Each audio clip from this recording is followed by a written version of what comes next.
Et nous aussi de même, le service du fait que nous sommes en train de s'acquitter parce que Dieu nous a appelés, celui qui nous a engagés à son service. Il y a des normes, il y a de l'attitude que nous devions avoir pour lui rendre service. Il y a une façon de pouvoir se placer, il y a une façon de pouvoir se comporter, afin de pouvoir aboutir à de très bons résultats. C'est juste que nous avions un maître qui est trop calme. Des fois, à un moment donné, nous faisons du n'importe quoi dans les services, mais Dieu reste toujours calme. Si c'était un Dieu qui était en train de s'élever, comme il était en train de s'élever dans Exode, on voit dans l'Ancien Testament avec tous ses disciples, à tout moment où le peuple pouvait faire quelque chose et Dieu venait réprimander. Je crois qu'aujourd'hui, peut-être que les services pourraient se garder dans la voiture. Mais cette liberté que Dieu nous a accordée, il ne nous l'a pas accordée seulement comme ça. Il a une raison pour laquelle il nous a accordé cette liberté, afin que nous puissions lui rendre service. Dieu, c'est quelqu'un qui aime bien la diversité.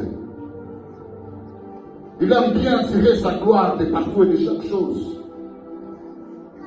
Mais au centre de tout cela, nous sommes en train de voir les serviteurs qui est l'homme. Aussi l'attitude de celui qui est en train de rendre les services est en train de compter. C'est pour cela que depuis que nous avions commencé avec ce terme et que l'homme de Dieu est en train de développer, il se base plus sur l'attitude que l'homme doit avoir dans les services. Le service n'est pas seulement les rendre comme ça, non, il y a des normes. Il y a des normes. Donc nous devions savoir que quand nous sommes engagés, nous sommes en train de payer quelque chose. Tout n'arrive pas. Comme donc, il est cas, pour les cas, tout n'a pas chaque fois selon norme, moi, il y a que, à un moment donné, nous avons un fourrail. Et c'est ainsi que vous verrez des récompenses. Parce qu'à un moment donné, je me pose des questions. Depuis qu'on a commencé à développer ce thème, je me dis, est-ce que certains exaucements, par rapport au service que nous faisons à nos prières, est-ce que ça n'arrive pas à se réaliser? Ce n'est pas faute des services que nous sommes en train de rendre.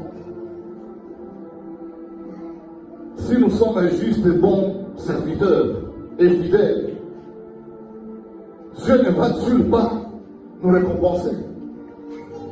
Est-ce que nous sommes juste à un service où nous sommes en train de travailler sans pour autant avoir quelque chose en retour? Ou bien c'est nous qui ne les faisons pas bien? Nous devons nous poser aussi ces questions. J'aime ce que le psaume est en train de dire. Il est en train de dire, fais de l'Éternel tes délices et il te donnera ce que ton cœur désire. Donc, le psaume est en train de ramener, est en train de donner un raccourci à l'exaucement de nos prières, à l'exaucement de tout ce que nous avions besoin. Parce que des fois nous prions, mais des fois ce qui arrive ne sont pas les choses que nous désions. Des fois, la volonté de Dieu dans nos vies, elle s'accomplisse, mais elle est contraire à ce que nous voulons.